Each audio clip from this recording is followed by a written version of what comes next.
இந்த வீடியோட sponsor ZTView. நீங்க வந்து பிசி மொபைல் கேம்ஸ்ல நிறையவே லெவல்ஸ் கம்ப்ளீட் பண்ணி வச்சிருக்கீங்க. இது ஒரு நல்ல ரேட்ல செல் பண்ணணும்னு நினைச்சீங்கன்னா அதுக்கு கரெக்டான ஸ்பாட்டா இந்த வெப்சைட் இருக்கும். உங்களோட கேமிங் அக்கௌண்ட்டை இந்த வெப்சைட்ல நீங்க ட்ரேட் பண்ணிக்கலாம். இது உங்களுக்கு தேவைப்படுச்சுன்னா அதுக்கான லிங்க் டிஸ்கிரிப்ஷன்ல இருக்கு. நல்லா செக் பண்ணி பார்த்துட்டு அதுக்கப்புறமா யூஸ் பண்ணுங்க. நான் கொஞ்சம் வருஷத்துக்கு முன்னாடி என்னோட இ-காமர்ஸ் பிசினஸை அமேசான்ல ஸ்டார்ட் பண்ணும்போது பெருசா ஆர்டர்ஸ் வரலைனாலும் அதுல இருக்கிற ஸ்ட்ராட்டஜிஸ்லாம் தெரிஞ்சுக்கிட்டு கொஞ்சம் கொஞ்சமா ரேட்டிங் ரிவ்யூ வாங்கி ஆட்ஸ் கிரியேட் பண்ணி SEO பண்ணி ஆர்டர்ஸ் வர ஸ்டார்ட் பண்ணேன். அதுக்கப்புறமா எனக்கு நிறைய ஆர்டர்ஸ் வந்துச்சே தவிர என்னோட பேங்க் அக்கௌண்ட்டுக்கு ₹1 கூட கிரெடிட் ஆகல. இது என்னடா பெரிய பிரச்சனையா இருக்கு, யாராச்சும் நம்மள ஹேக் பண்ணிட்டாங்களா இல்ல நம்ம ஏதாச்சும் தப்பா பண்ணிட்டோமான்னு நான் ரொம்பவே பயத்துல இருந்தேன். இதை எப்படி நான் ஃபிக்ஸ் பண்ணேன், இதுல என்னென்ன ப்ராப்ளமா இருந்துச்சுங்கிறத கண்டினியூவா பார்க்கலாம். அதுக்கு முன்னாடி நம்ம சேனலை சப்ஸ்கிரைப் பண்ணனா சப்ஸ்கிரைப் பண்ணிட்டு பக்கத்துல இருக்கிற பெல் ஐகானை அழுத்துங்க. ஃபர்ஸ்ட் ஆஃப் ஆல் என்னோட பேங்க் அக்கௌண்ட்டை யாருமே ஹேக் பண்ணல.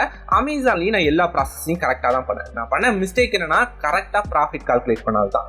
நீங்களும் கரெக்டாக ப்ராஃபிட் கால்குலேட் பண்ணல, உங்களோட அக்கௌண்ட் நெகட்டிவ்ல இருக்கு, இல்லை உங்களுக்கு ப்ராஃபிட்டே வரலன்னு நினைச்சுன்னா இந்த வீடியோ ஃபுல்லாக பாருங்க, உங்களுக்கு ரொம்பவே ஹெல்ப்ஃபுல்லாக இருக்கும்.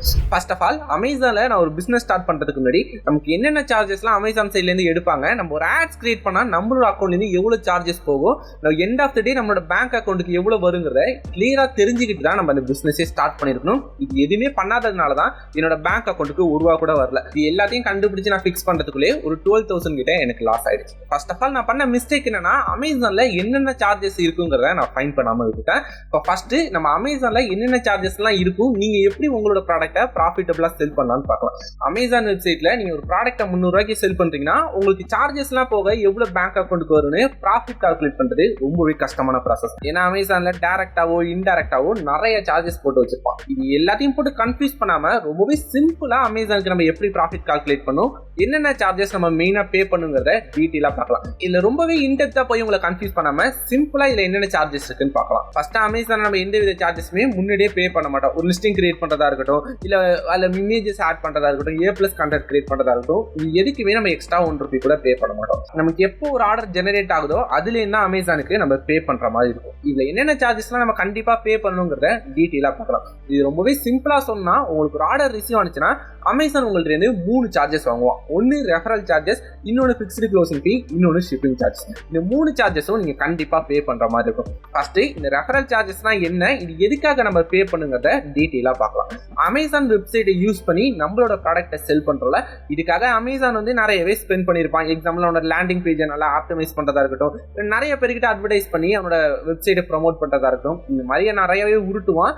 பேசிக்கா சொல்லணும்னா அவனோட வெப்சைட்ல நம்மளோட ப்ராடக்ட்டை செல் பண்றதுக்காக அவனுக்கு நம்ம ஒரு சில கமிஷன் கொடுக்கணும். இதுதான் நம்ம ரெஃபரல் சார்ஜஸ்னு சொல்லுவோம். இந்த ரெஃபரல் சார்ஜஸ் நம்ம எவ்வளவு கொடுக்கணும், ஒரு ₹50 கொடுக்குற மாதிரி இருக்குமா, ₹100 கொடுக்குற மாதிரி இருக்குமா, இந்த மாதிரி ரெஃபரல் சார்ஜஸ் வந்து ஃபிக்ஸ்டா ஒரு ப்ராடக்ட்டுக்குமே இருக்காது. அமேசான்ல வந்து மல்டிபிள் கேட்டகரிஸ் இருக்கு. இது எல்லாத்துலயுமே ஒரு ப்ராடக்ட்டும் ஒரு பிரைஸ் ரேஞ்சில் இருக்கும். எக்ஸாம்பிள் இந்த ரெஃபரல் சார்ஜஸ் வந்து நீங்க என்ன கேட்டகரியில செல் பண்றீங்க, உங்க ப்ராடக்டோட பிரைசிங் எவ்வளவு இருக்கு, இதை பேஸ் பண்ணி உங்களுக்கு சார்ஜஸ் பண்ணுவான். எக்ஸாம்பிள் ஒரு ப்ராடக்ட்டை வந்து நீங்க எலக்ட்ரானிக்ஸ் கேட்டகரி கீழே ஒரு ₹1000 செல் பண்றீங்கன்னா உங்களுக்கு 12% கிட்ட ரெஃபரல் சார்ஜஸ் இருக்கும். இதுவே நீங்க இந்த எலக்ட்ரானிக்ஸ் கேட்டகரி கீழே ஒரு ₹300 ஒரு ப்ராடக்ட்டை செல் பண்ணீங்கன்னா உங்களுக்கு 0 ரெஃபரல் ஃபீ இருக்கும். இந்த மாதிரி நம்ம என்ன கேட்டகரி யூஸ் பண்றோம், அதுல எவ்வளவு பிரைஸ் ரேஞ்ச் வச்சுக்கோங்கிறத டிஃபர் பண்ணி சேஞ்ச் ஆகிட்டே இருக்கும். ஆவரேஜா அதோட பிரைஸ் ரேஞ்சுன்னு சொன்னா உங்களுக்கு 5%, 10% இல்ல 12-24 சேஞ்ச் ஆகிட்டே இருக்கும். இந்த ரெஃபரல் சார்ஜஸை பொறுத்தவரையும் அமேசான்ல நியூவா ஒரு பாலிசி வந்திருக்கு. நீங்க செல் பண்ற ப்ராடக்ட் வந்து ₹300 இருந்துச்சுன்னா நீங்க ரெஃபரல் சார்ஜஸே பே பண்ண வேணாங்கிற மாதிரி ஒரு பாலிசி இருக்கு. இது எவ்வளவு நாள் கண்டினியூ ஆகும், அமேசான்ல இதை எப்போ சேஞ்சஸ் பண்ணுவாங்கிறது எந்த ஐடியாவுமே இல்ல. கரண்டா இந்த ஆப்ஷன் அவைலபிளா இருக்கு. இது எதுக்காக யூஸ் பண்ணிக்கலாம்னா, உங்க ப்ராடக்ட்டோட செல்லிங் காஸ்ட் வந்து ஒரு ₹350 இல்ல ₹380 இருக்குன்னா நீங்க அதோட பிரைசிங்கை ரிடியூஸ் பண்ணி ஒரு 300 வச்சீங்கன்னா நீங்க இந்த ரெஃபரல் சார்ஜஸை கம்மி பண்ண முடியும். அமேசான் வந்து கஸ்டமருக்கு ரொம்பவே கம்மியான ரேட்ல நிறைய ப்ராடக்ட்டை கொண்டுட்டு போகணுங்கிறதுக்காக தான் பார்த்துட்டு இருக்காங்க. இது ஒன்னும் அமேசான் நல்ல எண்ணத்துல நமக்கு ப்ராஃபிட் மேக் பண்ணி கொடுக்கலாம் பண்ணல.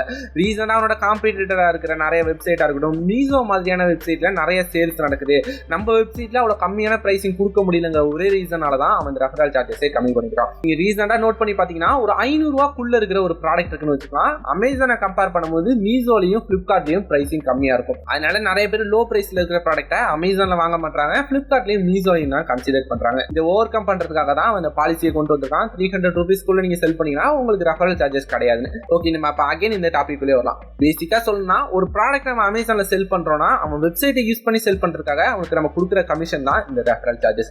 அடுத்தது ஃபிக்ஸ்டு க்ளோசிங் ஃபீன்னு ஒரு சார்ஜஸ் இருக்கும். இந்த ஃபிக்ஸ்டு க்ளோசிங் ஃபீ எதுக்குன்னு கேட்டோம்னா, அமேசான்ல நமக்கு ஒரு ஆர்டர் கன்ஃபார்ம் ஆகுதுல, இந்த டீல் க்ளோஸ் ஆகிறதுக்காக நம்ம பே பண்ணணும் அப்படிங்கிற மாதிரி டிஃபரெண்டா ஒரு உருட்டுவான். சிம்பிளா சொல்லணும்னா இதுவுமே அவனுக்கு அவன் ப்ராடக்ட்டை செல் பண்றதுனால அவனுக்கு நம்ம கொடுக்க வேண்டிய வரி தான். இந்த ஃபிக்ஸ்டு க்ளோசிங் ஃபீ வந்து ரெஃபரல் சார்ஜஸ் அளவு காம்ப்ளிகேட்டட் கிடையாது. இருந்தாலும் நம்ம செல் பண்ற ப்ராடக்ட்டை பொறுத்து அதோட பிரைஸ் ரேஞ்சை பொறுத்தும் இதோட விலையும் சேஞ்ச் ஆகிட்டே இருக்கும். இது ஆவரேஜா அதோட காஸ்ட்னு பார்த்தோம்னா 10 ரூபீஸ்லேருந்து 20 ரூபீஸ் வரையும் நம்ம ஒவ்வொரு ப்ராடக்ட்டுக்கும் கொடுக்குற மாதிரி தான் இருக்கும். ஃபைனலா ஷிப்பிங் சார்ஜஸ். இந்த ஷிப்பிங் சார்ஜஸ் எதுக்குங்கிறது உங்க எல்லாருக்குமே தெரியும். ஒரு ப்ராடக்ட் ஆர்டர் வந்ததுக்கு அப்புறமா நம்மளோட அட்ரஸ்லேருந்து நம்ம கஸ்டமர் அட்ரஸ்க்கு ஷிப் பண்றதுக்காக நம்ம ஒரு சில சார்ஜஸ் கொடுப்போம். இதை தான் நம்ம ஷிப்பிங் சார்ஜஸ்னு சொல்லுவோம். இந்த ஷிப்பிங் சார்ஜஸ் வந்து நம்மளோட ப்ராடக்டோட வெயிட் எவ்வளோ இருக்கு, டைமென்ஷன் எவ்வளோ இருக்கு, நம்ம கஸ்டமரோட டெலிவரி பண்ற லொகேஷன் எங்க இருக்கு, இதெல்லாம் பேஸ் பண்ணி சேஞ்ச் ஆகிட்டே இருக்கும். இன்னும் சொல்ல போனா அமேசான்ல மினிமமா உங்களோட ஷிப்பிங் சார்ஜஸ் 76 ரூபீஸ்லேருந்து ஸ்டார்ட் பண்ணி 120, 230 இந்த மாதிரி உங்களோட ப்ராடக்டோட டைமென்ஷனையும் வெயிட்டையும் பொறுத்து மாறிக்கிட்டே இருக்கும். நீங்க 500 கிராம்ஸ்க்குள்ள காம்பாக்டா ஒரு ப்ராடக்ட்டை செல் பண்ணீங்கன்னா உங்களோட ஷிப்பிங் சார்ஜஸ் கம்மியாகும். இதுவே உங்க ப்ராடக்டோட சைஸும் வெயிட்டும் இன்க்ரீஸ்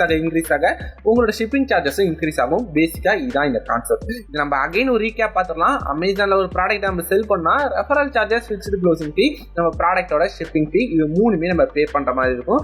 கண்டிப்பா உங்களுக்கு ஒரு ஆர்டர் வந்துச்சுன்னா இந்த 3 சார்ஜஸும் உங்க அக்கௌண்ட்ல இருந்து அமேசான் எடுத்துருவான். இந்த 3 சார்ஜஸும் ஆட் பண்ணதுக்கு அப்புறமா உங்களோட ப்ராடக்ட் காஸ்ட் எவ்வளவு இருக்கு, இதுக்கப்புறமா உங்களோட ப்ராஃபிட் எவ்வளவு உங்களுக்கு வேணுங்கிறத ப்ராப்பரா அனலைஸ் பண்ணி அதுக்கப்புறமா உங்க ப்ராடக்டோட செல்லிங் காஸ்ட் வைங்க. இது எல்லாமே உங்களுக்கு அனலைஸ் பண்ண கஷ்டமா இருக்குன்னா இதுக்காக ஒரு சில ரெவன்யூ கால்குலேட்டரும் இருக்கு.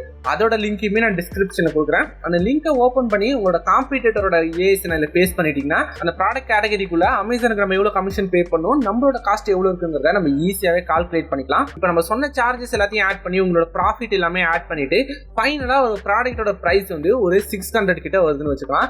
சேஃப்டிக்காக ஒரு 50 ரூபீஸ் எக்ஸ்ட்ரா ஆட் பண்ணி 650 ரூபீஸ் கிட்ட அந்த ப்ராடக்ட்டை செல் பண்ணுங்க. உங்களுக்கு ப்ராஃபிட் கால்குலேட் பண்றது ரொம்பவே கஷ்டமா இருக்குன்னா இதோட இந்த வீடியோ ஸ்டாப் பண்ணிட்டு இதுல சொன்ன ஸ்ட்ராட்டஜிஸை மட்டும் ஃபாலோ பண்ணுங்க. நீங்க ப்ராஃபிட் மேக் பண்ணுவீங்க. இதை தாண்டி நீங்க இன்டெப்தா தெரிஞ்சுக்கணும், இந்த ரேண்டமா 50 ரூபா ஆட் பண்றதா எனக்கு செட் ஆகாது அப்படின்னு நினைச்சீங்கன்னா இந்த வீடியோவை கண்டினியூவா பாருங்க. இதுக்கப்புறமா என்னென்ன சார்ஜஸ் இருக்குன்னா, நமக்கு ஒரு ஆர்டர் ஜெனரேட் ஆனதுக்கு அப்புறமா கஸ்டமர் அதை பிடிக்காம ரிட்டர்ன் ஜெனரேட் பண்றாரு, நமக்கு ஒரு ரிட்டர்ன் ரைஸ் ஆகுதுன்னா அதுக்கான ரிவர்ஸ் ஷிப்பிங் சார்ஜஸ் நம்ம தான் பே பண்ற மாதிரி இருக்கும். இந்த ரிவர்ஸ் ஷிப்பிங் சார்ஜஸ் ஆவரேஜா நமக்கு 100 ரூபீஸ்ல இருந்து நம்ம ப்ராடக்டோட டைமென்ஷனை பொறுத்து இன்னுமே சேஞ்ச் ஆகிட்டே இருக்கும். இந்த சார்ஜஸ் நம்ம தான் பே பண்ற மாதிரி இருக்கும். அதோட இல்லாம உங்களுக்கு ஒரு ஆர்டர் கேன்சல் ஆனிச்சுன்னா அந்த கேன்சலேஷன் சார்ஜஸும் அமேசானுக்கு நம்ம தான் பே பண்ற மாதிரி இருக்கும். இது கூடவே சேர்த்து நிறைய பேர் அமேசான்ல அட்வர்டைஸ்மெண்ட்டுக்கு ரன் பண்ற காஸ்ட்டை மட்டும் தான் கணக்கு பண்ணிட்டு இருப்பாங்க. எக்ஸாம்பிள் நீங்க 1000 ரூபீஸ்க்கு ஆட்ஸ் ரன் பண்றீங்கன்னா அந்த 1000 ரூபீஸை மட்டும் சேர்த்துக்காதீங்க, அதுக்கான டாக்ஸ் வேல்யூவும் அமேசான் உங்கள்கிட்ட தான் கலெக்ட் பண்ணுவாங்க. எக்ஸாம்பிள் உங்க அக்கௌண்ட்ல ஒரு 1000 ரூபாய்க்கு ஆட் ரன் பண்ணிருக்கீங்கன்னா அது கூடவே 18% டாக்ஸையும் ஆட் பண்ணிட்டு 1180 ரூபாய் கிட்ட உங்களோட அக்கௌண்ட்ல தான் அமேசான் கிரெடிட் பண்ணுவாங்க. அமேசான் கலெக்ட் பண்ற டாக்ஸை இன்புட்டாவும் எடுத்துக்கலாம். இதுல இன்னும் நிறைய ப்ராசஸ்லாம் இருக்கு. இதெல்லாம் போட்டு கன்ஃபியூஸ் பண்ணாம அமேசான்ல நீங்க 100 ரூபாய்க்கு ஒரு அட்வர்டைஸ்மெண்ட் கிரியேட் பண்றீங்கன்னா அவன் 118 ரூபா உங்க அக்கௌண்ட்ல இருந்து எடுப்பான்.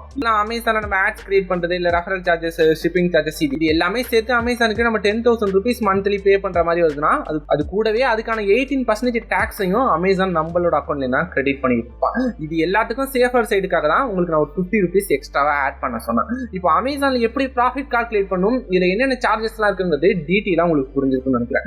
இனிமே உங்களுக்கு இதுல ஏதாச்சும் டவுட்ஸ் இருந்துச்சுன்னா கமெண்ட் செக்ஷன்ல மென்ஷன் பண்ணுங்க. அதை நான் இனிமே சிம்பிளா புரிய வைக்கிற மாதிரி ட்ரை பண்றேன். இந்த மாதிரி இன்னுமே நிறைய இன்ட்ரெஸ்டிங்கான இன்ஃபர்மேஷன்லாம் தெரிஞ்சுக்கிறதுக்கு நம்ம சேனலை சப்ஸ்கிரைப் பண்ணிட்டு கூட பக்கத்துல இருக்கிற பெல் ஐகானே அழுத்துங்க.